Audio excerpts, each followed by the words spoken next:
Okay, हमने सबसे पहले इस चैप्टर में ये पढ़ा था कि ये चैप्टर ड्यूअल नेचर के बारे में है, यानी लाइट वेव भी है और लाइट पार्टिकल भी है। तो पार्टिकल नेचर में बताया जाता है कि लाइट के पास होते हैं फोटॉन्स, है ना, जिसकी फोटॉन्स की जो सब एनर्जी होती है वो किसके बराबर होती है, एच न्यू के बराबर, करेक्ट। एच मेरे पास क्या है, प्लैंक कांस्टेंट, और न्यू क्या है, फ्रीक्वेंसी, किसकी, सोर्स की, कि सोर्स की फ्रीक्वेंसी क्या है। हमारे पास फोटोन का क्या मतलब है कि फोटोन के पास एनर्जी भी है बट उसकी एनर्जी फ्रीक्वेंसी पे डिपेंड करती है। दूसरा, मीडियम के साथ साथ इसकी वेवलेंथ और स्पीड चेंज हो जाती है बट फ्रीक्वेंसी चेंज नहीं होती, ये सब हम पढ़ चुके हैं। दूसरा क्या पढ़ा है, photon does not exist at rest, है ना, रेस्ट पर एग्जिस्ट नहीं करता। हमारे पास एनर्जी मास इक्विवेलेंट आता है, यहाँ पे एनर्जी किसके बराबर होती है, mc स्क्वायर के, और एक एनर्जी किसके बराबर है, h न्यू से, है ना। देखो पहले वाले में e h न्यू है और दूसरे में एनर्जी मास रिलेशन क्या कहता है, एनर्जी किसके बराबर है, mc स्क्वायर के। तो अगर मैं यहाँ से मास निकालू तो मास किसके बराबर आया, E अपॉन सी स्क्वायर। ई को क्या लिख सकते हो, h न्यू अपॉन सी स्क्वायर, करेक्ट। न्यू को क्या लिख सकते हो, फ्रीक्वेंसी को, बेटा फ्रीक्वेंसी को क्या लिख सकते हैं, सी अपॉन लैम्डा, है ना। तो न्यू को अगर मैं सी अपॉन लैम्डा लिखती हूँ तो मेरे पास ये सी स्क्वायर है, क्या बच जाएगा, एच अपॉन सी लैम्डा। क्लियर हुआ। तो ये क्या आ गया मेरे पास, एनर्जी मास का फॉर्मूला, है ना। अगर मास पूछता है किसी का तो यहाँ से हम ये फॉर्मूले यूज कर सकते हैं। फिर हमारे पास क्या आता है, मोमेंटम, किसका, फोटोन्स का। तो फोटोन के पास एनर्जी भी है एंड एनर्जी है तो फोटोन के पास मोमेंटम भी होगा। कितना मोमेंटम होता है फोटोन के पास, मोमेंटम का पी से डिनोट करते हैं, किससे डिनोट करेंगे, पी को एच अपॉन लैम्डा, है ना। मोमेंटम किसके बराबर होगा, एच अपॉन लैम्डा, और किसके बराबर हो जाएगा मोमेंटम, मोमेंटम एक MC अभी, is equal to h upon lambda. हाँ MC is equal to h upon lambda. हाँ, तो इसको और क्या लिख सकते हो, मोमेंटम को एच अपॉन लैम्डा, एक हमारे पास मोमेंटम बेटा किसके बराबर है, एम सी के बराबर, ठीक है। मोमेंटम जो है mass into speed of light, momentum का फॉर्मूला एक ही आया। एक एनर्जी के टर्म में ई किसके बराबर होता है, पीसी, है ना, P is your momentum. Clear, ये वाला फॉर्मूला हुआ। देखो एनर्जी को लिखा है ना तुमने, H C upon lambda, H upon lambda क्या हो गया, मोमेंटम। तो यहाँ से E equals to P C बन गया ना रिलेशन Yes, में। sir. एनर्जी का एक फॉर्मूला आया पीसी, ऐसे ही मोमेंटम का फॉर्मूला किसके बराबर हो जाएगा, mass into speed of light. तो ये सारे फॉर्मूले हैं जो तुम्हें याद रखने हैं, ठीक है। मोमेंटम का इन टर्म्स ऑफ दिस, मास के टर्म्स में सारे फॉर्मूले ये तुमने यहाँ रख लिए। इसके बाद हमारे पास अगर मैं ये लिखती हूँ energy equals to H C upon lambda, तो देखो इसके पास मेरे पास क्या रिलेशन आता है। अगर मैं एनर्जी को इलेक्ट्रॉन वोल्ट में रखूं, एच सी को रखते हैं किसमें, 12400, तो मेरे पास जो वेवलेंथ आती है वो किस में आ जाएगी, किस में आएगी, अच्छा Armstrong में. एक सेकेंड,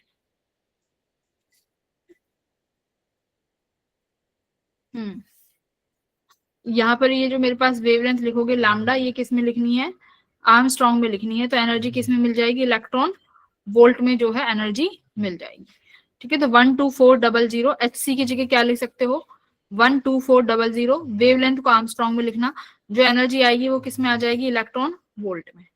ये डायरेक्ट फॉर्मूला है किसका, एच सी अपॉन लैम्डा का, ठीक है। फिर इसके बाद हम क्या पढ़ते हैं, इसके बाद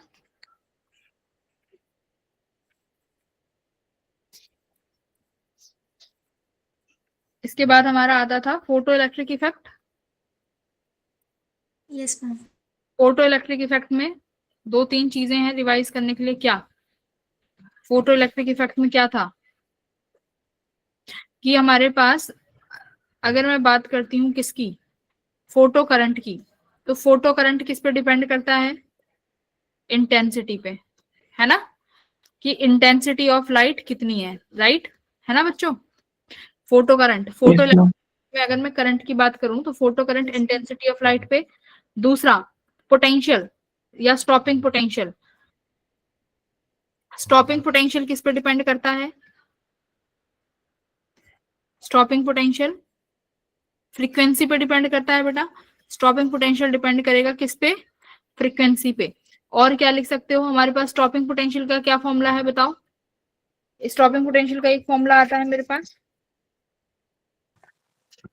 एक तो ये EV not equal kinetic energy maximum. Maximum, yes. Kinetic energy maximum किसके बराबर होता है, ई वी नॉट। यहाँ पर वी नॉट क्या है, वी नॉट क्या है बेटा, स्टॉपिंग पोटेंशियल। Stopping potential. ठीक है, मेरे पास ये फॉर्मूला आता है। और EV naught is equal to h nu minus 5।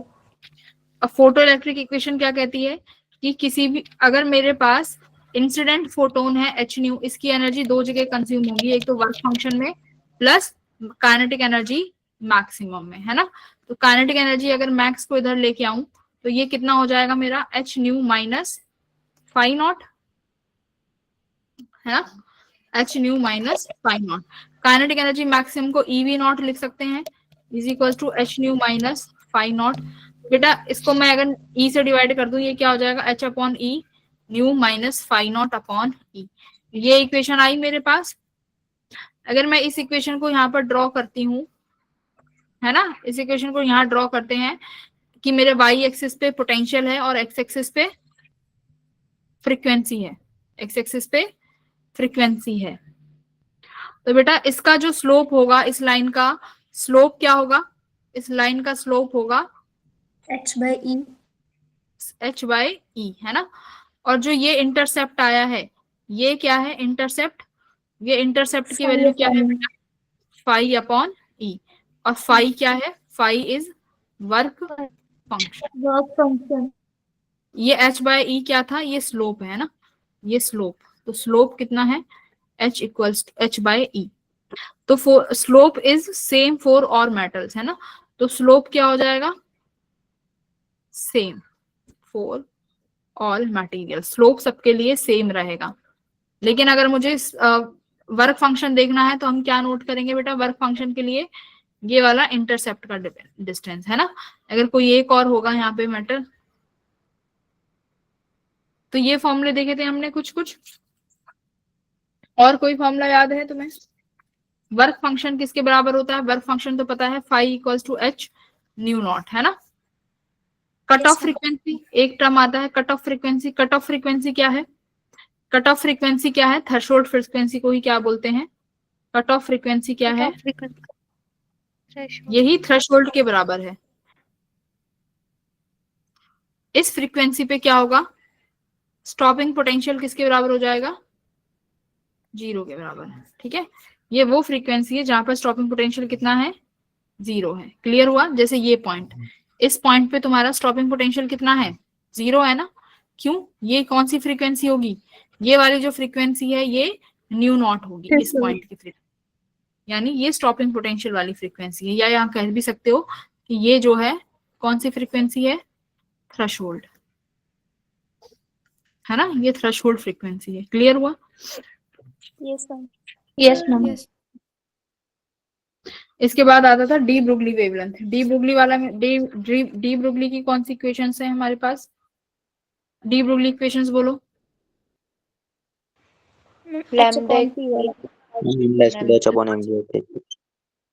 हाँ मैं लास्ट में लिखवा देती हूँ, लास्ट में भी जगह नहीं है।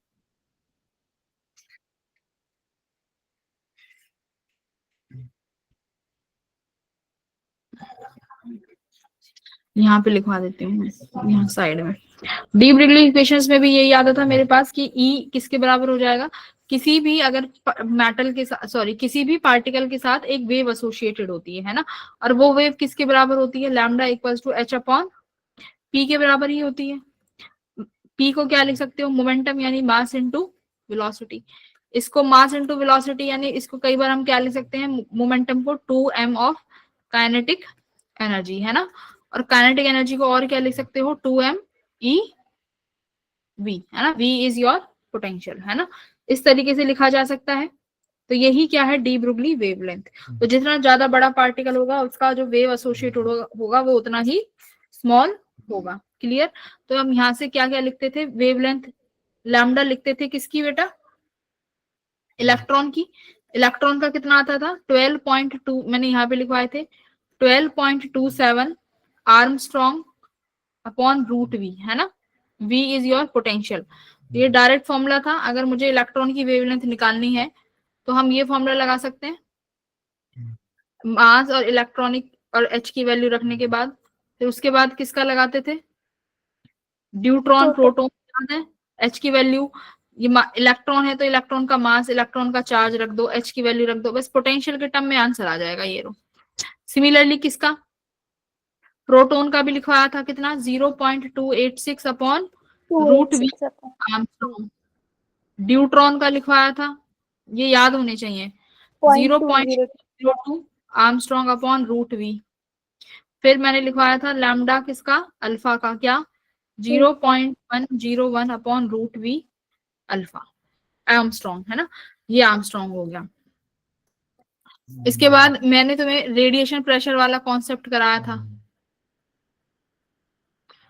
उसको मैं यहाँ पे ऑलरेडी उसकी लेके आई हूँ, ये देखो पीडीएफ, ठीक है, ये वाली पीडीएफ है, इसमें जो फॉर्मूले हैं वो यहाँ से रिवाइज करो, तुम्हारी क्लास में ही कराया था।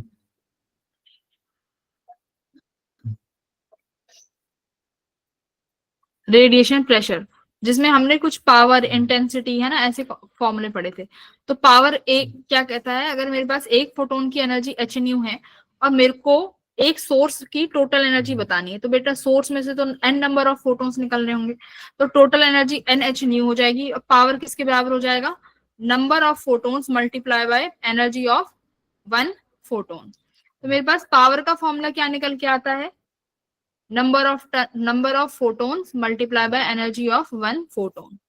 और अगर मुझे नंबर ऑफ फोटोन्स चाहिए तो मैं पावर से क्या डिवाइड कर दूं, अगर मेरे को नंबर ऑफ फोटोन्स पूछा जाए तो मैं पावर से, ध्यान रखो, अगर मेरे को नंबर ऑफ फोटोन्स पूछा जा रहा है तो मैं पावर से डिवाइड कर दूंगी एक फोटोन की एनर्जी। एक फोटोन की एनर्जी किसके बराबर होती है, एच न्यू के बराबर।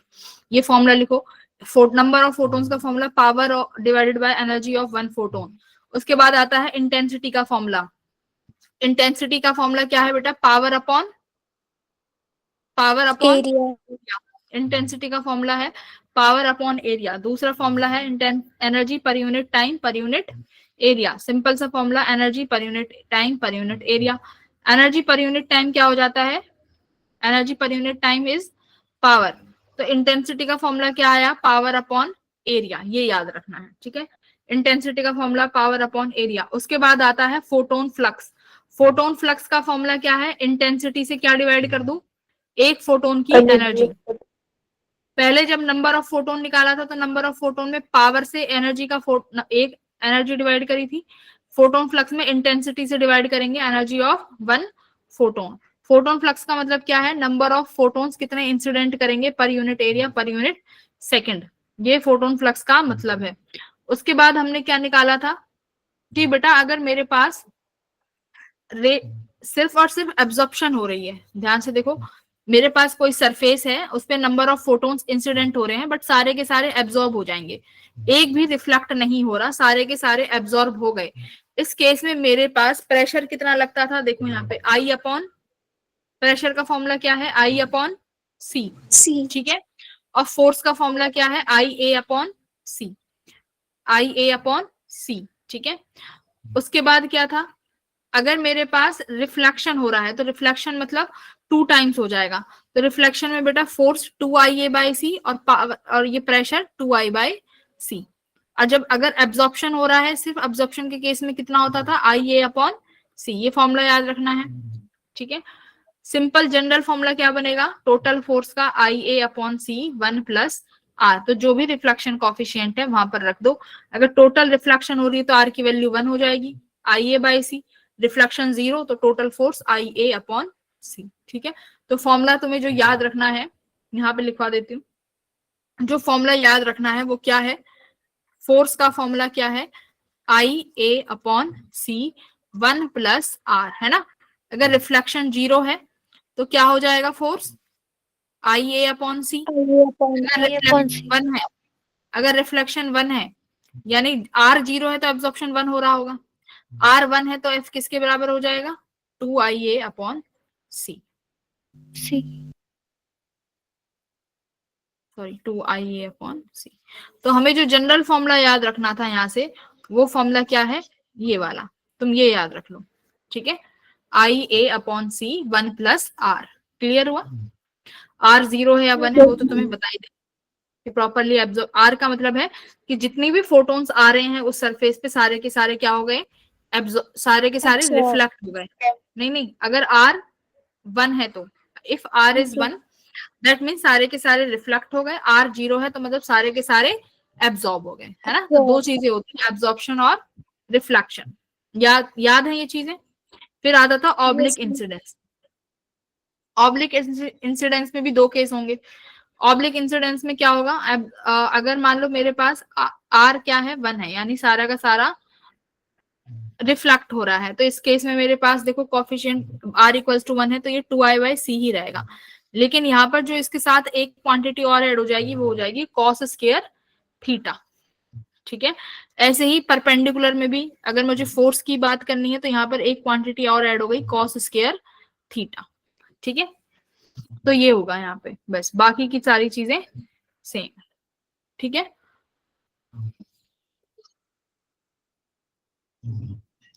ठीक है, क्या करा है ऑब्लिक वाले में। सिंपल वाले में देखो क्या था, सिंपल वाले में फॉर्मूला आया IA upon C 1 plus R। तो यहां से मेरे पास एक टर्म और ऐड हो जाएगी, कब, जब ऑब्लिक होगा, तो ऑब्लिक में एक टर्म और ऐड हो गई, कॉस स्क्वायर थीटा। अब बात आई थीटा किस किस के बीच का एंगल है, तो थीटा किस किस के बीच का एंगल होगा, देखो यहाँ पे थीटा किसके बीच का एंगल है, एरिया वेक्टर और, ये देखो एरिया वेक्टर और जो ये लाइट रेज फोटोन्स इंसिडेंट हो रहे हैं, ठीक है, ये इनके बीच का एंगल है कॉस थीटा। किस किस के बीच का, एरिया वेक्टर, ये एरिया वेक्टर होगा, और जो ये लाइट रेज इंसिडेंट हो रही हैं इनके बीच का एंगल होगा हमारा एरिया थीटा, ठीक है। आ जाओ अब एक बार क्वेश्चन करते हैं, यही जो क्वेश्चन है स्क्रीन पे एक बार ये क्वेश्चन करो। थ्योरी इतनी है इसमें, इस चैप्टर में थ्योरी सिर्फ इतनी है। इस वाले क्वेश्चन को ट्राई करो।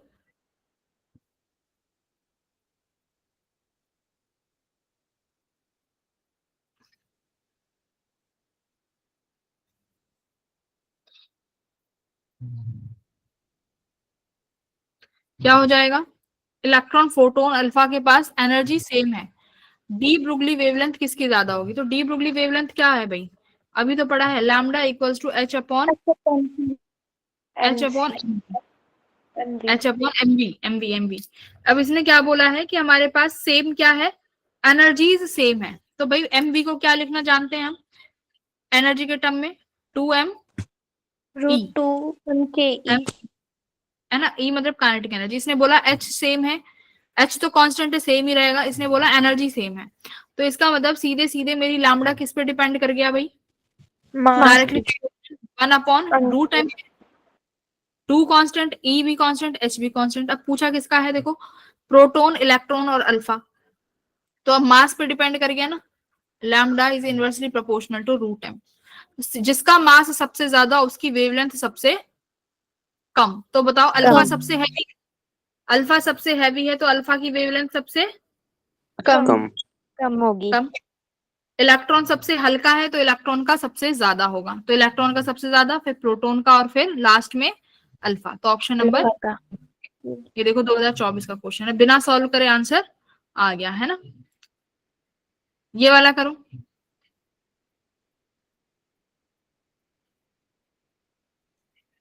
कैसे करोगे, इलेक्ट्रॉन दिया हुआ है ग्राउंड स्टेट में, जिस of the hydrogen atom has a orbital radius this, while that for electron in the third excited state orbital radius is this, the ratio of de Broglie wavelength, de Broglie wavelength का ratio पूछा है in the ground state to the excited state, कैसे निकालोगे de Broglie wavelength, de Broglie wavelength का formula क्या है, lambda equals to H upon M V. ठीक है, अब हमें रेडियस के टर्म में कनेक्ट करना है। कैसे कर पाओगे रेडियस के टर्म्स में?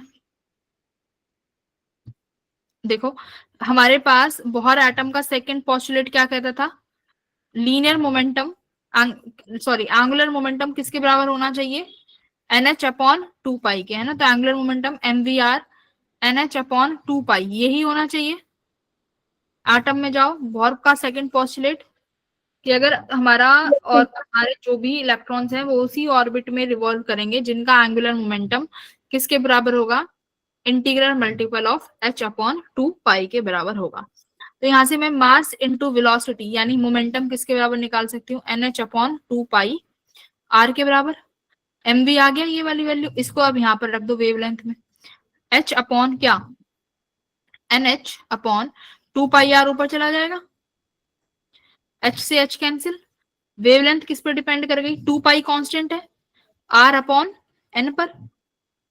बोलो, R इज रेडियस, N क्या है, कौन से ऑर्बिटल में है इलेक्ट्रॉन। तो मुझसे अब इसने किस में पूछा है, देखो ग्राउंड स्टेट में पूछा है और थर्ड एक्साइटेड स्टेट।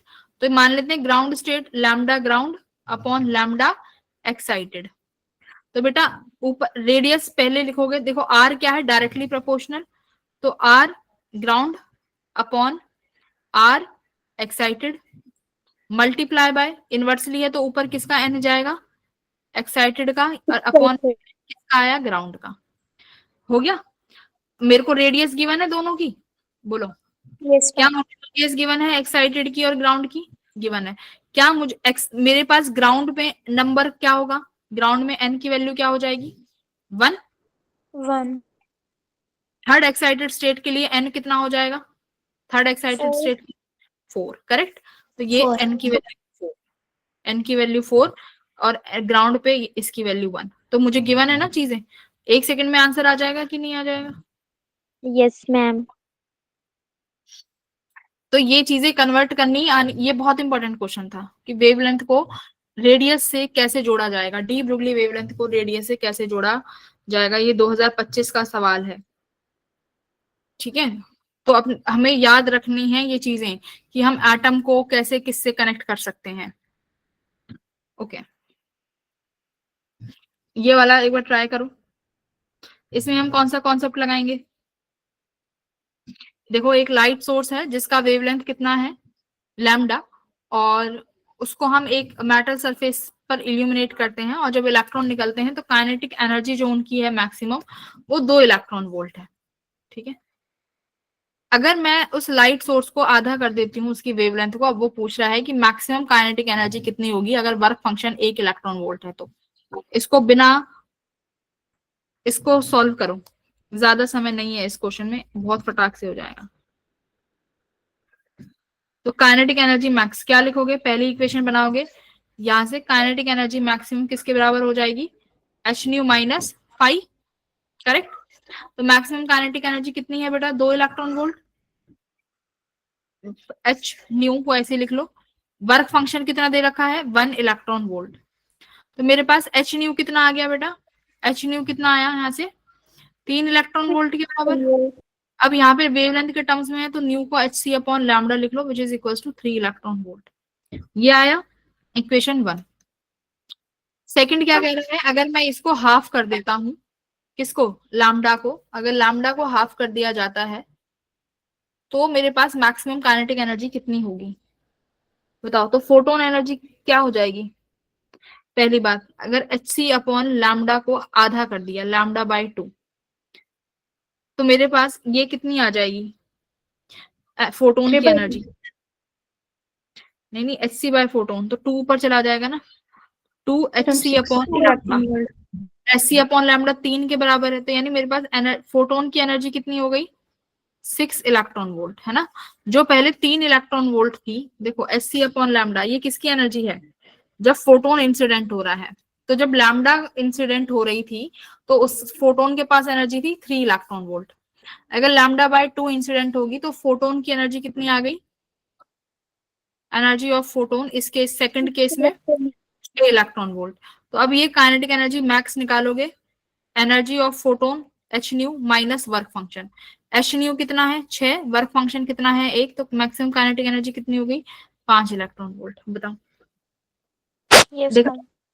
क्या किया हमने, हमने एच बाय लैम्डा से दूसरे वाले लाइट सोर्स का फोटोन की एनर्जी निकाल ली, कितनी 6 आ गई। ये समझ में आया? Yes ma'am. ये फास्ट तरीके सॉल्व करने के हैं कि हमें बिना सॉल्व करने कैसे आंसर निकालना है, ऐसे निकालेंगे। ठीक है, तो देखो एक लाइन का आंसर है, ये एक लाइन का आंसर है। ठीक है, कैलकुलेशन की जरूरत ही नहीं पड़ी। ये वाला करो, ट्राई करो ये वाला क्वेश्चन।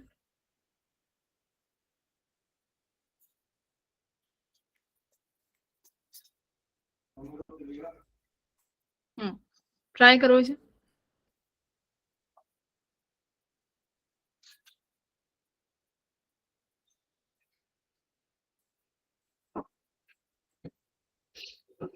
सारे बच्चे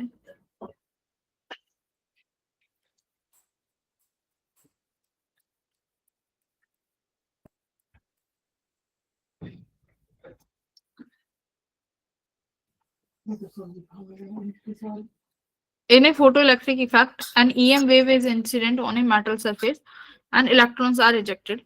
वर्क फंक्शन दे दिया, स्टॉपिंग पोटेंशियल दे दिया, तो पूछ रहे हैं हमें लैम्डा चाहिए होगा।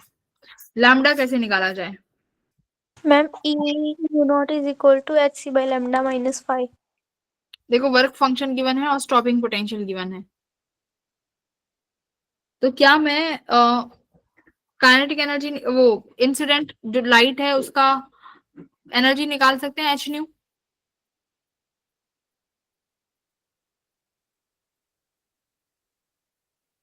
मैम के E max is equal to H nu minus 5 वाले फॉर्मूला से आ जाएगा। हाँ क्या आ रहा है बताओ। दो मिनट सॉल्व।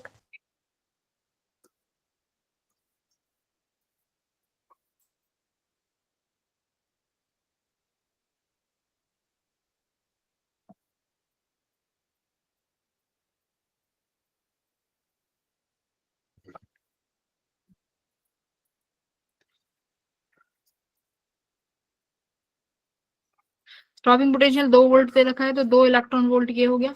मेरे पास एच न्यू कितना आया देखो, 4.14 इलेक्ट्रॉन वोल्ट है ना, यानी जो लाइट इंसिडेंट हो रही है उसके फोटोन के पास इतनी एनर्जी है 4.14 इलेक्ट्रॉन वोल्ट। अब वेवलेंथ किसके बराबर होती है, lambda equals to H upon M V. De Broglie wavelength तो यही होता है, H upon M V, correct हाँ या ना? Yes ma'am. लैम्डा होगा H upon M V, lambda आया एच अपॉन एम वी। मेरे पास है यहाँ पर एच न्यू। मैम लैम्डा की वैल्यू आ गई 1242 बाई 4.14। इस एच न्यू को क्या लिख सकते हैं, H C upon lambda, H C upon lambda.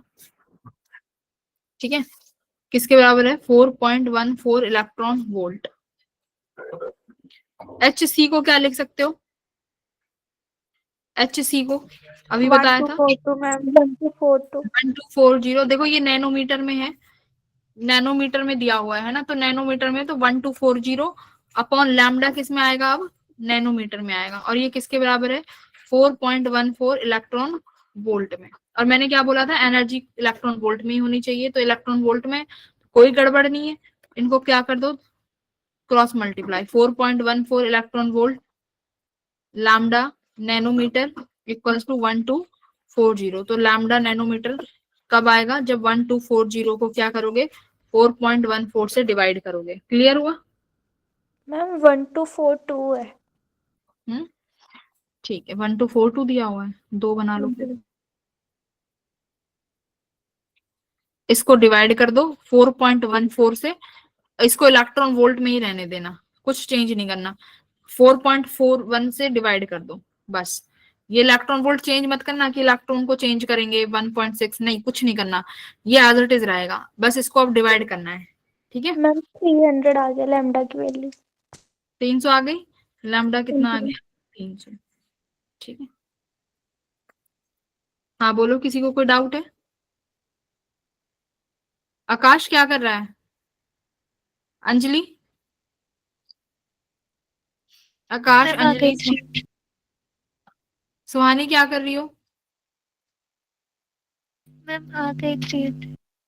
हाँ।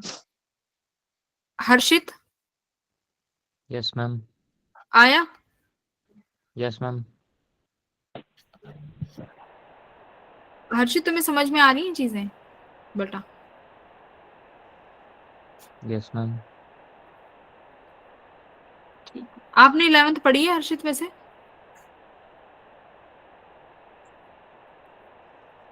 Yes, ma'am. ठीक है। ये वाला क्वेश्चन देखो कैसे ट्राई कर पाओगे।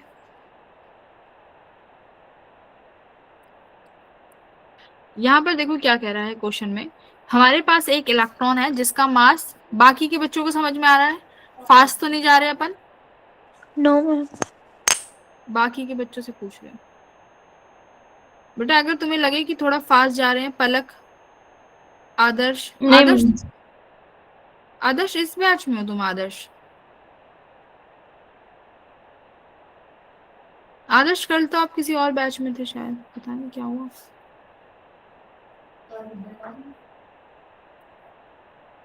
हरलीन बेटा ज्यादा धनंजय ज्यादा फास्ट तो नहीं लग रहा? No ma'am. धनंजय ठीक है। आकाश तुम्हें? आकाश, आकाश तुमसे बात कर रही हूँ भाई।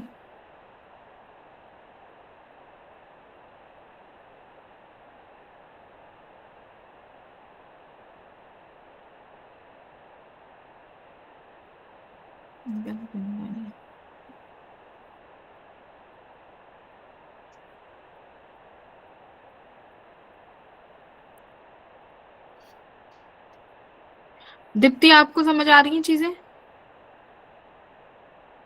Deepti, Deepti yes ma'am. कहाँ बैठी हो? कहाँ बैठी हो? Yes ma'am. क्लास में हो आप?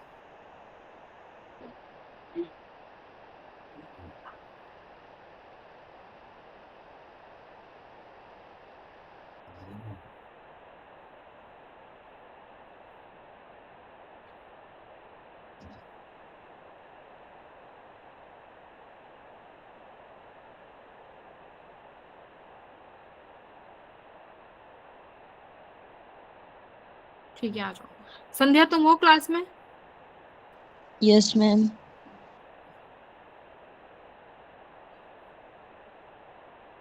सुनिधि तुम? Yes ma'am. Shruti, Yes, ma'am. Kritika? Yes ma'am. ठीक है। मैं अगर कोई बच्चा मुझे क्लास में नहीं मिलेगा ना, क्लास से ब्लॉक ही कर दूंगी, याद रखना। एक दिन की छुट्टी या फिर तुम अगर मुझे बिना बताए कहीं पर भी एब्सेंट होते हो, मैं फिजिक्स की क्लास से ब्लॉक कर दूंगी। मुझे बता के जाओ, अगर तुम क्लास में बैठे हो और बोलोगे नहीं तो वो मेरे को हजम नहीं होती चीजें। या तो क्लास में मत रहो, अगर हो तो अटेंटिव रहो। हाँ, तो हम क्या कह रहे हैं कि हमारे पास एक इलेक्ट्रॉन है जिसका मास m है, उसके पास वेलोसिटी भी है। अब वो इलेक्ट्रिक फील्ड में आ गया। अब वो कह रहा है कि बताओ डी ब्रोगली वेवलेंथ क्या होगी। अब यहाँ पर आओ, अब देखते हैं कि यहाँ पर वेवलेंथ और इलेक्ट्रिक फील्ड को कैसे कनेक्ट किया हुआ है। तुम्हें पेपर में भी सोचना है। सबसे पहले वेवलेंथ का फॉर्मूला लिखोगे, lambda equals to h upon mass into velocity, है ना। अब तुम्हें देखा कि यहाँ पर वेलोसिटी ऐसे टर्म है जो इलेक्ट्रिक फील्ड से चेंज हो सकती है ना, इलेक्ट्रिक फील्ड के लगने से। क्यों? क्योंकि हमने पढ़ा हुआ है कि अगर चार्ज पार्टिकल इलेक्ट्रिक फील्ड के अंदर एंटर करता है तो इलेक्ट्रिक फील्ड उस पर क्या लगाती है? एक फोर्स लगाएगी, इलेक्ट्रिक फील्ड फोर्स लगाएगी। अब देखो इलेक्ट्रिक फील्ड की डायरेक्शन क्या है? के कैप, है ना। यानी इलेक्ट्रिक फील्ड के कैप में है, मतलब इलेक्ट्रिक फील्ड कहाँ है? आउटवर्ड होगी या इनवर्ड्स होगी? करेक्ट। तो मैं अभी फिलहाल के लिए के डायरेक्शन को इधर मान लेती हूँ, ठीक है। नहीं, इसको मान लो ये मेरी एक्स डायरेक्शन है, और मैं ये मान लेती हूँ ये कौन सी डायरेक्शन है मेरी? के कैप है, ठीक है। तो ये के कैप होगी, तो बेटा माइनस के कैप इधर हो जाएगा, करेक्ट। माइनस के कैप ये हो गई। ठीक है, अब मेरे पार्टिकल की जो इनिशियल वेलोसिटी है वो किस डायरेक्शन में है? एक्स डायरेक्शन में। कितनी? V naught. V naught. अब देखो चार्ज पार्टिकल के पास अब इलेक्ट्रिक फील्ड इस डायरेक्शन में है, चार्ज पार्टिकल पर इलेक्ट्रिक फील्ड क्या लगाएगा? फोर्स लगाएगा। अब ये नेगेटिव चार्ज पार्टिकल है, इलेक्ट्रॉन है, तो इस इलेक्ट्रॉन पर जो फोर्स होगा वो अपोजिट डायरेक्शन में लगेगा, है ना। अगर ये इलेक्ट्रॉन है तो इस पे अपोजिट डायरेक्शन में Fe नामक फोर्स लगेगा। F इलेक्ट्रोस्टैटिक्स किसके बराबर होगा? जो कि QE के बराबर होगा, है ना। तो QE का फोर्स लगेगा। अब एक बात बताओ, फोर्स किस डायरेक्शन में लग रहा है चार्ज पार्टिकल पे? के डायरेक्शन में। नेट फोर्स किसके बराबर हो जाएगा? QE इक्वल्स टू MA, पढ़ा था। एक्सीलरेट कर रहा है पार्टिकल किस डायरेक्शन में? के कैप में। के डायरेक्शन में एक्सीलरेशन है। अगर के डायरेक्शन में एक्सीलरेशन है तो इसका मतलब कुछ समय बाद पार्टिकल क्या करने लगेगा? कुछ समय के बाद पार्टिकल के पास के डायरेक्शन में भी वेलोसिटी आ जाएगी और चार्ज पार्टिकल का मोशन कुछ इस तरीके से होगा। यस और नो? आगे Yes, उसको yes. कौन ले जाएगी? आगे उसको वी नॉट उठा के ले जाएगी और ऊपर कौन लेके जा रहा है उसको? वी के। क्यों? क्योंकि उस डायरेक्शन में उस पर कौन सा फोर्स लग रहा है? इलेक्ट्रोस्टैटिक फोर्स लग रहा है। इतना क्लियर हुआ? दैट मीन्स जब आप यहाँ पे lambda equals to H upon MV लिखोगे तो आपके पास यहाँ पर वेलोसिटी टोटल लिखनी है। कब पूछा है उसने? After T time. तो इसका मतलब है आपको टी समय के बाद वेलोसिटी निकालनी है कि टी के बाद वेलोसिटी कितनी होगी। अब मुझे बताओ, क्या एक्स डायरेक्शन की वेलोसिटी चेंज हो सकती है? एक्स डायरेक्शन की वेलोसिटी चेंज, बोलो बेटा। नहीं हो सकता। क्यों नहीं हो सकती एक्स डायरेक्शन की वेलोसिटी चेंज? क्योंकि एक्स डायरेक्शन में कोई भी फोर्स नहीं लग रहा जो इस वेलोसिटी को घटा या बढ़ा सके, है ना बेटा। प्रोजेक्टाइल मोशन भी सेम ही है। एक्स डायरेक्शन में यानी वी नॉट जहां वेलोसिटी है एक्स डायरेक्शन में वहां कोई फोर्स नहीं है, तो V naught will remain same. But कहां पर चेंज होगी वेलोसिटी? वाई में। वाई सॉरी के कैप में। के कैप में क्यों चेंज होगी? कि पार्टिकल एक्सिलरेट कर रहा है। कितने से? QE बाय M से। तो यानी देखो, अब तुम जब वेलोसिटी लिखोगे वेक्टरली तो लिखोगे VXI कैप प्लस VZ के कैप, है ना। दो डायरेक्शन में वेलोसिटी हो गई। Vx वाली हमेशा कांस्टेंट रहेगी, V नॉट आई। Vz कितनी हो जाएगी? आप लिखोगे V equals to U plus AT। ये फॉर्मूला होता है मेरे पास इक्वेशन। Yes, अब देखो ये मुझे Z डायरेक्शन में लगाना है। Z डायरेक्शन में इनिशियली वेलोसिटी कितनी थी? 0। भाई इनिशियल वेलोसिटी तो बस x थी। एक्सीलरेशन कितना है? QE bye M। कितने समय में पूछ रहा है? वो t समय में। ये लो Vz आ गई मेरे पास QE upon M into T। आ गया कि नहीं आया? yes ma'am.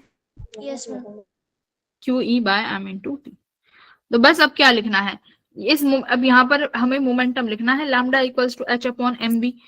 देखो अगर यहाँ पर मैं ऑप्शन की बात करूं तो ऑप्शन से ज्यादातर आंसर ऑप्शन से ही निकलेंगे, ठीक है, कि ऑप्शन में क्या पूछा है। ये वेलोसिटी है, इसके अकॉर्डिंग आपने चेंज कर लेना है अपना आंसर। जैसे lambda equals to H upon, मैं लिखती हूँ lambda equals to H upon MV।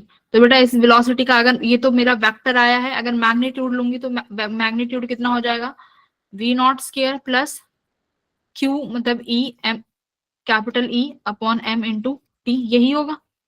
तो अंडर रूट लगा के यहाँ पर ये लिखोगे ना, V not square plus E capital E upon M, इसका स्क्वायर मल्टीप्लाई बाय T का T, यही लिखोगे कि नहीं लिखोगे? Yes, T का भी स्क्वायर लिखोगे, T का भी। yes ma'am. बस तो ये ना तुम्हारा, यही तुम्हारा आंसर है। अगर जिस तरीके से अब तुमसे मॉडिफाई करने के लिए बोला जाए उस तरीके से क्या कर लेना, अपने आंसर को मॉडिफाई कर लेना। क्लियर हुआ? Yes ma'am.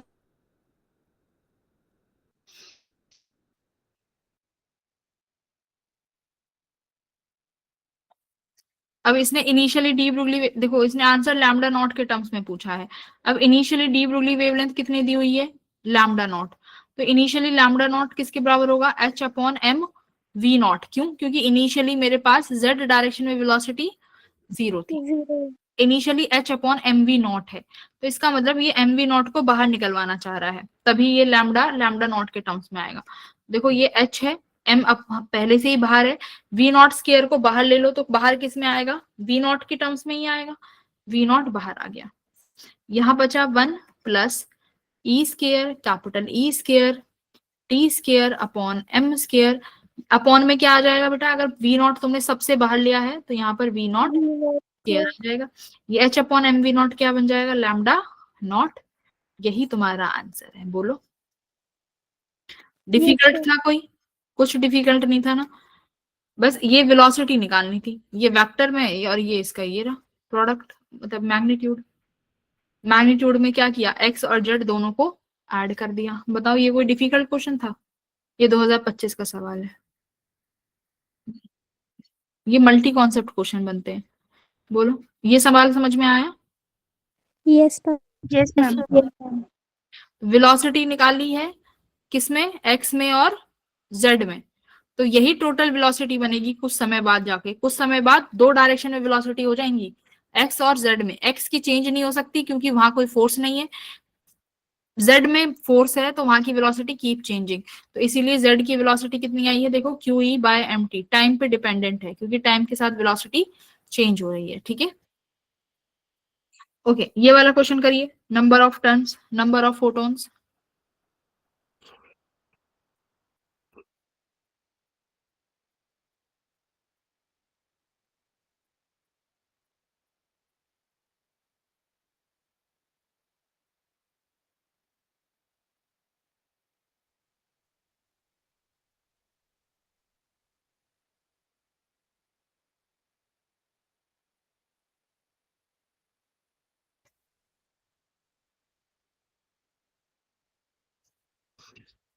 क्या कह रहा है, the ratio of power of light source 1 to the light source 2 is 2। मतलब दो सोर्सेज हैं जिनके तुम्हें पावर का रेशियो दिया हुआ है 2।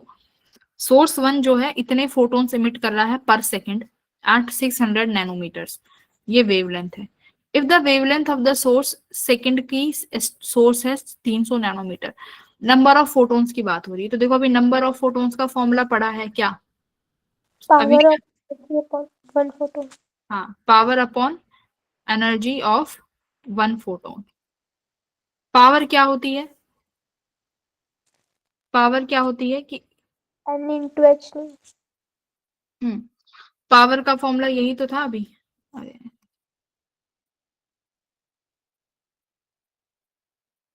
एनर्जी पर यूनिट टाइम, कि कितनी टोटल एनर्जी इमिट हो रही है पर सेकंड में। पावर का मतलब क्या है, total energy emitted in 1 second.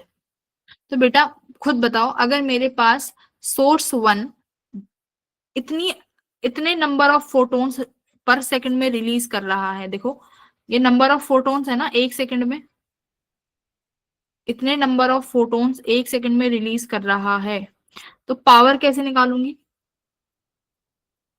ये नंबर दे दिया तुम्हें, तो एक फोटोन की एनर्जी से क्या मल्टीप्लाई कर दूं, नंबर ऑफ फोटोन्स। तो मुझे अगर पावर निकालनी है, पावर ऑफ सोर्स 1, एक सोर्स की मुझे पावर चाहिए, तो क्या करोगे, देखो ये इसी वाले फॉर्मूले से एनर्जी को इधर ले जाओ, 1 फोटोन की एनर्जी ऑफ 1 फोटोन मल्टीप्लाई क्या कर दूं, number of photons. Number correct, of number of photon source 1 के 2 इंटू 10 की पावर 5 दे रखे हैं। एक फोटोन की एनर्जी कितनी हो जाएगी, H C upon H C upon lambda. lambda. Lambda कितना दे रखा है S1 का, 600 नैनोमीटर में है। ठीक है, ऐसे ही सेकंड सोर्स का लिख लोगे यहाँ पे। हाँ yes, power of S2, S2 की पावर कितनी हो जाएगी, if the wavelength of S2 का हमें वो नहीं दे रखा, if the wavelength of this the number of photons emitted. ठीक है, नंबर ऑफ फोटॉन्स ही पूछे हैं, तो या मान लो इसके नंबर ऑफ फोटॉन्स है, इसके पास एनर्जी ऑफ 1 फोटोन कितनी है, एच सी अपॉन लैम्डा कितना दे रखा है, 300। अब पावर का S1 और S2 यानी ये इक्वेशन सेकंड और ये इक्वेशन 1, इनको डिवाइड कर दो, कितना रेशियो लिखोगे इसको डिवाइड करके, 2।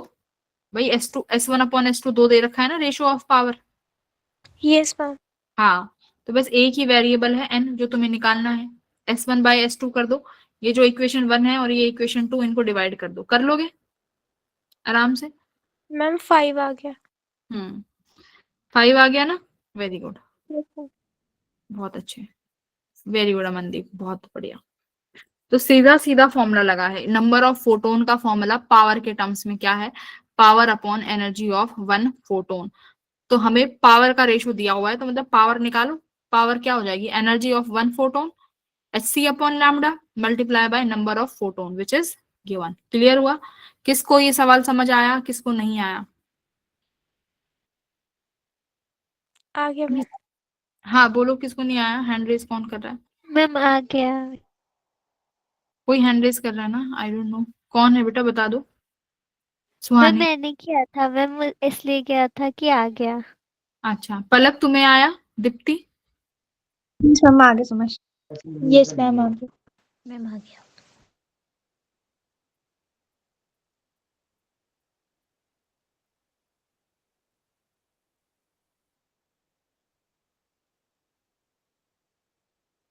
Okay, very good. ये स्लोप के बारे में कौन मुझे समझाएगा कुछ? हाँ बताओ, दीप्ति बताएगी। दीप्ति, स्लोप के बारे में क्या कहोगी?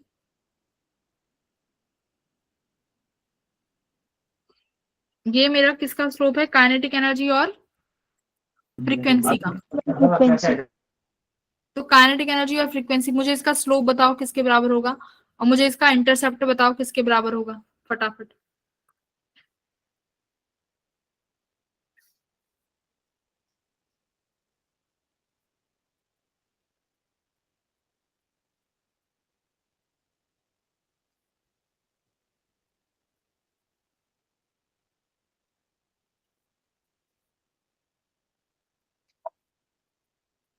हाँ बोलो। मैम बताओ मैं। नहीं नहीं, तुम मत बताओ, कोई और। मैं बताऊं? नहीं, सुहानी भी नहीं बताएगी।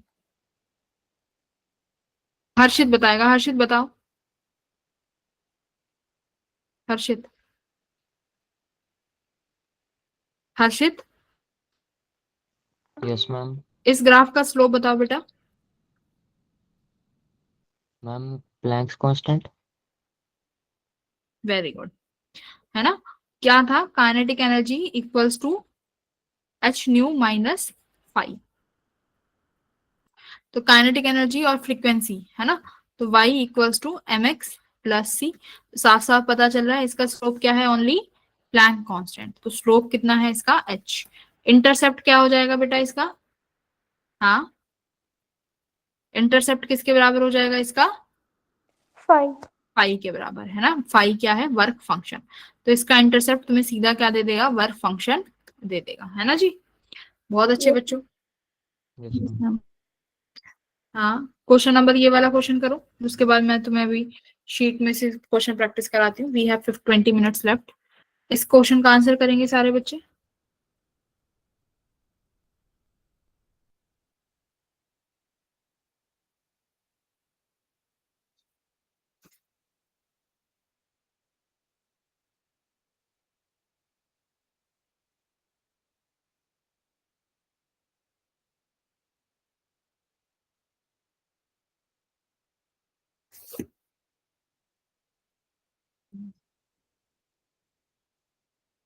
इसके बाद जो तुम्हारा डीपीपीज हैं पुरानी वाली, वो सॉल्व कर लेना, वो तुम्हारी शीट में एडेड है।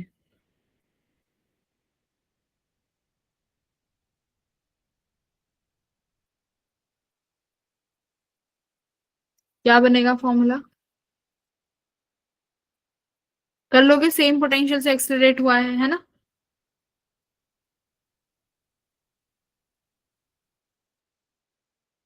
कर लोगे ना, ऐसे क्यों परेशान हो गए? इजी फॉर्मूला था, थोड़ा डिफिकल्ट करवाओ। ये वाला करो। हाय।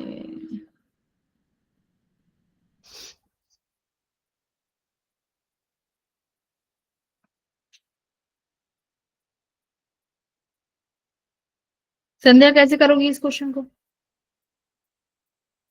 मैं कल इस क्वेश्चन के फॉर्मूले पूछूंगी क्लास में।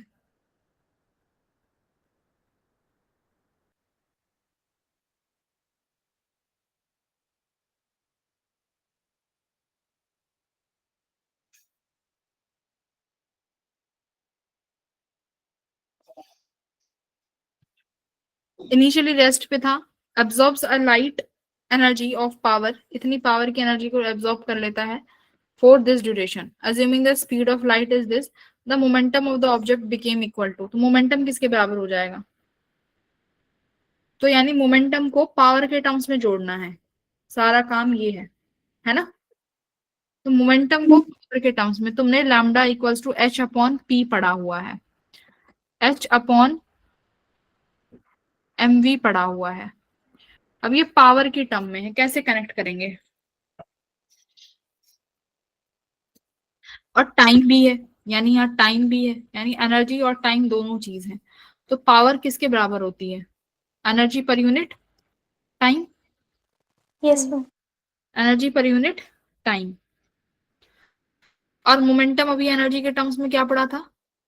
मोमेंटम को एनर्जी के टर्म्स में क्या पढ़ा था? P equals to EC, Yes, ma'am. Yes ma'am.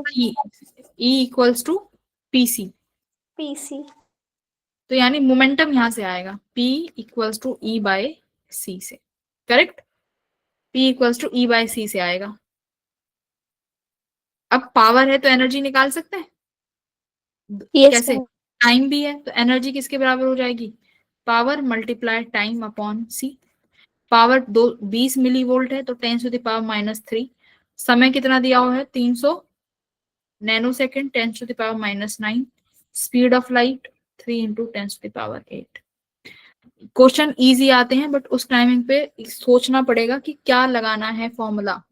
तो एक एनर्जी और मोमेंटम का ये formula E equals to PC, ये याद रखो। मास के टर्म्स में भी एक और क्या लिखवाया था? P equals to MC, momentum का ये फॉर्मूले, ये याद रखो, है ना। कर लोगे इसको सॉल्व? अब आगे बढ़ो। Yes, ma'am.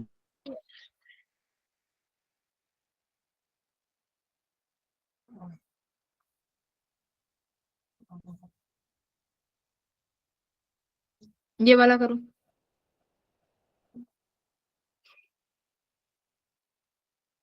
Electron is accelerated through a potential difference, देखो क्या कह रहा है, हम ही करते हैं।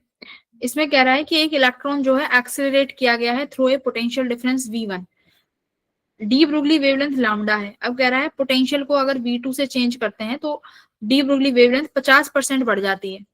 तो V1 बाय V2 का रेशो बताओ।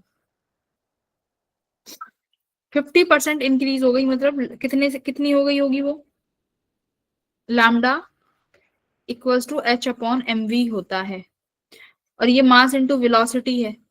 तो इसको क्या लिखोगे? अभी पोटेंशियल डिफरेंस के टर्म्स में करना है, तो 2m/e/v, है ना। v यहाँ पर अब आ गया पोटेंशियल डिफरेंस के टर्म्स में, करेक्ट। इलेक्ट्रॉन वोल्ट है तो सीधा सीधा लैम्डा किस पर डिपेंड हो रहा है? मैम मास पर। 1/√v, है ना। Yes, तो इनिशियली लैम्डा, अगर लैम्डा था तो पोटेंशियल डिफरेंस कितना दिया हुआ है? v1। अब कह रहा है कि जब आपने पोटेंशियल डिफरेंस v2 कर दिया तो वेवलेंथ कितनी हो गई? 50% बढ़ गई। तो 50% बढ़ने का मतलब कितना है? कितना बढ़ गया? λ/2 और इंक्रीज हो गया, पहले लैम्डा था तो लैम्डा प्लस λ/2 हो गया होगा, 3λ/2, यस मैम। यानी वेवलेंथ 3λ/2 हो गई। ठीक है, तो इन दोनों का आप रेशो कर दो, V2 निकालो कितना आ जाएगा?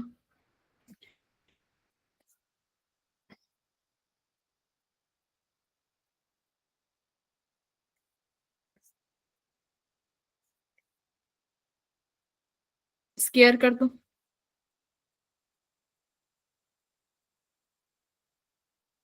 मुझे क्या निकालना है? 9/4। V1/V2 क्या आ गया? 9/4। 9/2। ये समझ में आया कि 3λ/2 क्यों लिखा है भाई? 50% से बड़ा है ना, तो लैम्डा का 50% इसका आधा होगा ना, लैम्डा का 50% इसका आधा λ/2। तो ये इंक्रीज हुई है, तो इंक्रीज का मतलब है पहले लैम्डा थी तो λ/2 और बढ़ गई, तो टोटल कितनी लेंथ हो गई है उसकी? 3λ/2। तो अब जो वेवलेंथ हुई है वो 3λ/2 हो जाएगी। बताओ, क्लियर हुआ? Yes ma'am. कैसे? मैम Yes, इसका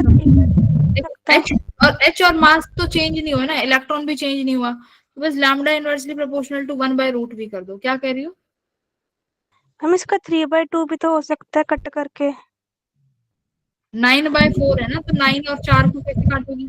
और 4। Yes. Okay, हाँ, okay. हाँ।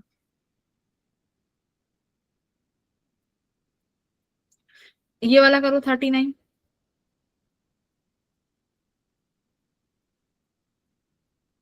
तो क्या कह रहा है इस क्वेश्चन को देखो, पावर दी हुई है 15 किलो वोल्ट, 15 किलो वॉट। अब कह रहा है कि ये 10⁻16 फोटोन्स एक सेकंड में इमिट कर रही है, यानी नंबर ऑफ फोटोन्स भी दे दिए। नंबर ऑफ फोटोन्स कितने दे रखे हैं? 10⁻16। पावर भी दे रखी है, ठीक है। तो कह रहा है रेडिएशन बिलोंग्स टू 1 पार्ट, तो बहुत आसान हो गया इसमें तो। Energy of 1 photon Yes. मिल जाएगा, power equals to energy, sorry, number of photon equals to power of energy of 1 photon. 1 photon. तो एनर्जी ऑफ 1 फोटोन निकाल लो, यहाँ पे किसके बराबर होता है? एच न्यू या एच सी अपॉन लैम्डा कर दो, ठीक है। पावर कितनी दे रखी है? 15 kilo watt 10⁻3। Number of photon 10⁻16 दे रखा है। तो ये 15 मल्टीप्लाई 16 में से 3 चला गया तो कितना बचेगा? 13. -13। तो ये आया। तो मेरे पास एच सी को क्या लिख सकते हो? वही अपना 1240 अपॉन लैम्डा, नैनोमीटर में किसके बराबर है? 15 इंटू, ठीक है ना, 10⁻13 लैम्डा आ जाएगा। अब लैम्डा देखो किस ऑर्डर का आ रहा है, क्लियर। यहां से हम क्या देखेंगे कि लैम्डा किस ऑर्डर का आ रहा है, तो इसको डिवाइड करो पहले।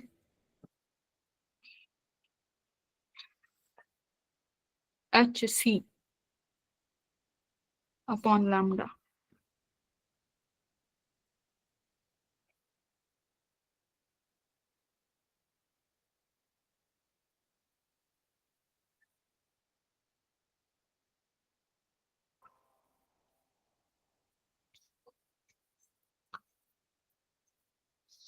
तो लैम्डे का ऑर्डर निकाल लेंगे यहाँ से, फिर देखेंगे कि लैम्डे का ऑर्डर क्या है ना। जैसे हमारा 82 point something into 10 raised to power minus 13 आ रहा है. माइनस लैम्डा नैनोमीटर में आएगा ना।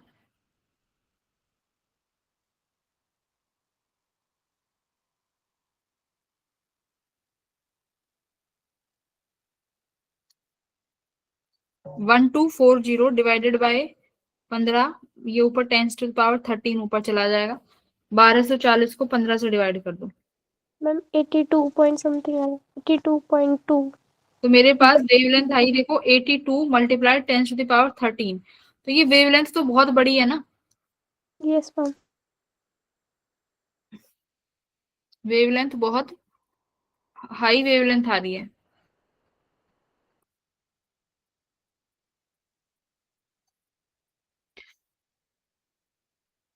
बट ये माइक्रोवेव्स वगैरह दी हुई है तो हाई वेवलेंथ है, तो मेरे हिसाब से वो भी नैनोमीटर में है। एक सेकंड, ये नैनोमीटर में आंसर आया ना, वेवलेंथ नैनोमीटर में होगी।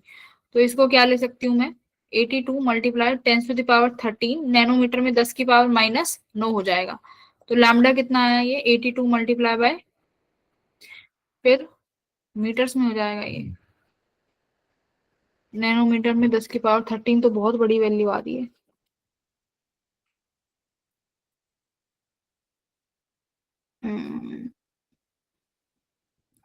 करा तो सही है इसमें क्या, 10 की पावर 16, ये फ्रीक्वेंसी निकाली है इन्होंने, ठीक है। हमने लैम्डा निकाला है, लैम्डा हमारा प्लस का 13 आया है क्या?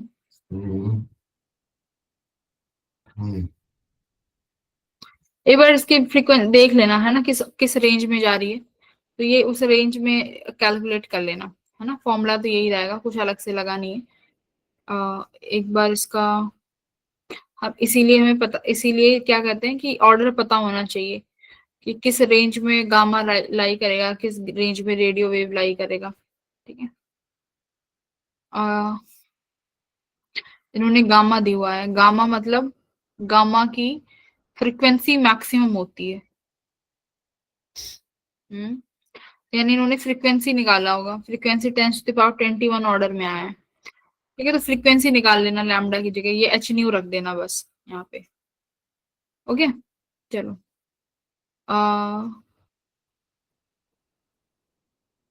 और देखते हैं कुछ अच्छा सा क्वेश्चन।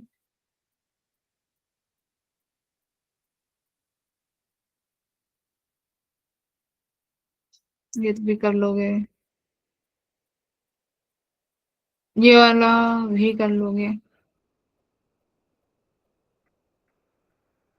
ये वाला करो,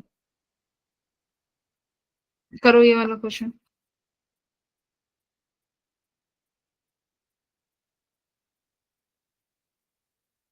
फटाफट करो फटाफट।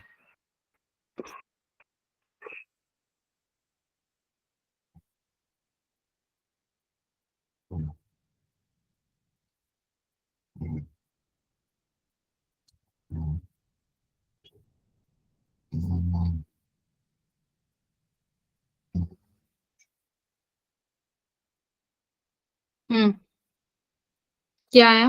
मैम 1:1849। इतना बड़ा प्रोटोन और इलेक्ट्रॉन का डी। हाँ, थ्री लेना है ना मैम, बस दिया ही हुआ उन्होंने। प्रोटॉन और electron will have same D Broglie wavelength, दोनों का वेवलेंथ सेम है, and the ratio of their, D option दिया हुआ है, चलो चेक करते हैं क्या है, कैसे आया D option. Lambda equals to H upon mass into velocity, wavelength तो सेम है, लैम्डा ऑफ प्रोटॉन जो है बराबर हो जाएगा लैम्डा ऑफ इलेक्ट्रॉन के, एच अपॉन एम वी। ठीक है, यहाँ पर मास ऑफ प्रोटॉन और यहाँ पर ये mass of electron, velocity of proton. देखो अब ये कब बराबर होगा, एच तो कांस्टेंट चीज है ना, एच तो कांस्टेंट चीज है। Lambda of proton lambda of electron कब बराबर होगा, जब 1 अपॉन एमपीवीपी, यानी mass of proton velocity of proton किसके बराबर होगा, mass of electron of velocity of electron के। इसका मतलब अगर मैं, एमपीवीपी है क्या, मोमेंटम है ना किसका, ये किसका मोमेंटम है, मोमेंटम ऑफ प्रोटॉन का, प्रोटॉन का, और ये किसका मोमेंटम है, प्रोटॉन का इलेक्ट्रॉन। इलेक्ट्रॉन का। तो ये दोनों बराबर हैं तभी तो वो चीज बराबर हुई है, तो 1:1 होना चाहिए ना। तुमने क्या किया, यस मैम। मोमेंटम, तुम्हारे पास वेलोसिटी है ही नहीं, तुमने कैसे ये कर दिया मोमेंटम, मोमेंटम का रेशो पूछा है ना। देखो कैसी छोटी छोटी गड़बड़ करते हो। अगर इनकी वेवलेंथ बराबर है दैट मीन्स इनका मोमेंटम बराबर होगा ना आपस में, तभी वेवलेंथ बराबर हुई होंगी। क्लियर हुआ? Yes ma'am. तो इसीलिए इसमें तो किसी को दो राय है ही नहीं, इजी था। देखो अब ये वाला क्वेश्चन देखो, कई बार यहाँ पर डी ब्रोगली वेवलेंथ को किसमें जोड़ते हैं, टेम्परेचर के साथ। जैसे यहाँ पर दिया हुआ है the D Broglie wavelength of A molecule in A gas at room temperature 300 kelvin, temperature दिया हुआ है 300 केल्विन। कह रहा है कि टेम्परेचर को अगर हम इंक्रीज कर देते हैं 600 केल्विन से, तो T2 हो गया 600 केल्विन। कहता है कि डी ब्रोगली वेवलेंथ बता दो अब क्या हो जाएगी, अगर T1 पे लैम्डा 1 थी तो अब मुझे T2 पे क्या होगी, ये मुझे फाइंड करके बताओ। हमारे पास लैम्डा का फॉर्मूला था H upon 2m E, correct, kinetic energy. अब ये क्या कह रहा है, molecule of a gas at room temperature, ये एक मॉलिक्यूल है, गैसेस के मॉलिक्यूल हैं, ठीक है। उन गैसेस के मॉलिक्यूल्स के पास एनर्जी होती है, वो एनर्जी कैसे डिपेंड करती है बेटा, टाइम के साथ। एनर्जी इक्वल्स टू 3/2 kT, है ना, 3/2 kT। ये क्या है, इक्विपार्टीशन ऑफ लॉ से आता है कि हमारे पास अगर मोनो एटमिक है तो मोनो एटमिक गैस के पास कितने डिग्री ऑफ फ्रीडम होते हैं, 3 डिग्री ऑफ फ्रीडम होते हैं।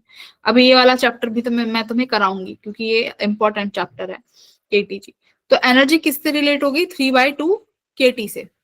बात समझ में आया, 3/2 kT से यस मैम। एनर्जी रिलेट हो गई। तो यानी अगर लैम्डा 1 था तो यहाँ पर मेरे पास क्या लिखोगे, lambda 1 equals to H same रहेगा, टेम्परेचर के बढ़ने पे मास नहीं बढ़ेगा, 2 नहीं बढ़ेगा। एनर्जी की जगह क्या लिखोगे अब तुम, देखो 1 अपॉन 3/2 kT। 3/2 क्या है, कांस्टेंट, के भी क्या है, कांस्टेंट। तो लैम्डा बेटा टी पर क्या है, इनवर्सली प्रोपोर्शनल, वो भी रूट में। तो लैम्डा 1 जो है ये इनवर्सली प्रोपोर्शनल आया रूट टी के, ठीक है। यहाँ पर T1 था तो क्या लिखोगे, λ1 अपॉन λ2, अंडर रूट में ऊपर T2, यहाँ पर T1, बस खत्म क्वेश्चन, हाँ या ना। तो T2 कितना है 600 केल्विन और T1 कितना था 300 केल्विन, लिख सकते हो अब। Yes ma'am. Yes, ma'am. तो λ1 अपॉन λ2 600 बटे 300 कैंसिल हो गया, ये λ1 अपॉन λ2 3 दूनी 6 आया, यानी √2 आ गया। इसने मुझसे λ2 पूछा है तो λ2 निकाल लो, यहाँ से कितना हो जाएगा बेटा, λ2 √2 इक्वल्स टू λ1, तो λ2 क्या आया, λ2 आया λ1 Lambda 1 by root. Very good, option B में। Option number B option.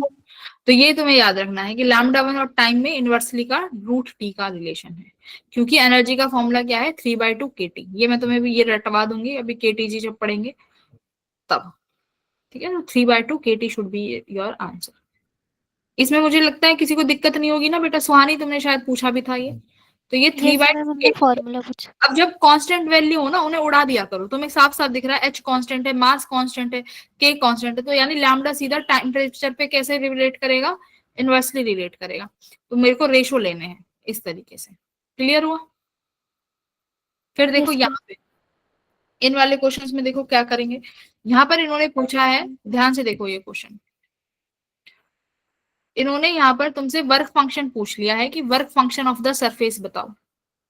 ये स्टॉपिंग पोटेंशियल है y एक्सिस पे और यहाँ x एक्सिस पे दिया हुआ है तुम्हें फ्रीक्वेंसी, क्या फ्रीक्वेंसी है ना। कैसे करोगे अब, वर्क फंक्शन कैसे निकाल सकते हो जल्दी बताओ। वर्क फंक्शन का फॉर्मूला क्या होता है, h न्यू नॉट या h c upon lambda naught. मैंने तुम्हें ये बोला था कि बेटा ये जो पॉइंट होता है जिस पॉइंट पर तुम्हारा स्टॉपिंग पोटेंशियल 0 है, ये कौन सी फ्रीक्वेंसी होती है, यही स्टॉपिंग फ्रीक्वेंसी है ना, Yes, sir. थ्रेशोल्ड फ्रीक्वेंसी या कट ऑफ फ्रीक्वेंसी, यही मेरी थ्रेशोल्ड है ना। तो यानी ये जो 5 × 10⁻14 है, यही क्या है न्यू नॉट। तो फाई किसके बराबर आ जाएगा, h में क्या मल्टीप्लाई कर दूं, 5 × 10⁻14।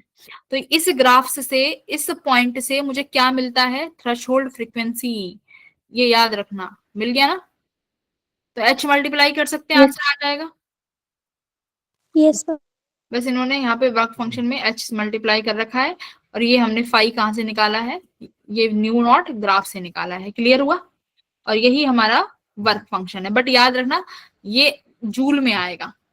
क्यों जूल में क्यों आया, ये फ्रीक्वेंसी हर्ट्ज में है, h क्या होता है जूल सेकेंड्स, तो यानी वर्क फंक्शन किस में आया, जूल में।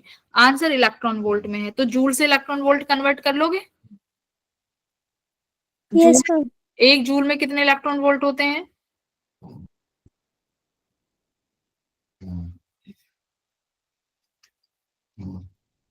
है ना। ये कन्वर्ट कर लेना अपने आप अकॉर्डिंग, ठीक है। तो डिवाइड कर देना 1.6 × 10⁻19 से। तो जब जूल को इलेक्ट्रॉन वोल्ट में डिवाइड करना है, कन्वर्ट करना है, तो डिवाइड कर देंगे, ठीक है। ओके तो मैं अभी तुम्हें होमवर्क तुम्हारी शीट पर एडेड है, वो क्वेश्चन सॉल्व कर लेना बेटा, ओके। और मेरी तरफ से ये चैप्टर तुम्हारा कंप्लीट है। अगर तुम्हें किसी को और दिक्कत आए है वो मुझसे पूछ सकते हो ग्रुप में, क्लियर हुआ। चलो yes ma'am. Yes, bye. ma'am. Bye ma'am. किसी को डाउट है तो अभी भी क्लास में के बाद रुक जाओ, पूछ लेना। Bye everyone, good night. Bye, ma'am. Good night. कल हम स्टार्ट करेंगे atomic physics. Yes ma'am please कल वाली पीडीएफ फाइल भी शेयर कर दीजिएगा। कल क्या कराया था, अच्छा कल तुम्हें वो मैम कराया, फर्स्ट पेपर डिस्कशन Question की थी ना। ठीक है कर दूंगी। ये रेडिएशन प्रेशर वाली फाइल होगी पर मैं दोबारा भेज देती हूँ पढ़ने के लिए, ठीक है। इसमें फॉर्मूला एक बार देख लेना। चलो बाय बाय।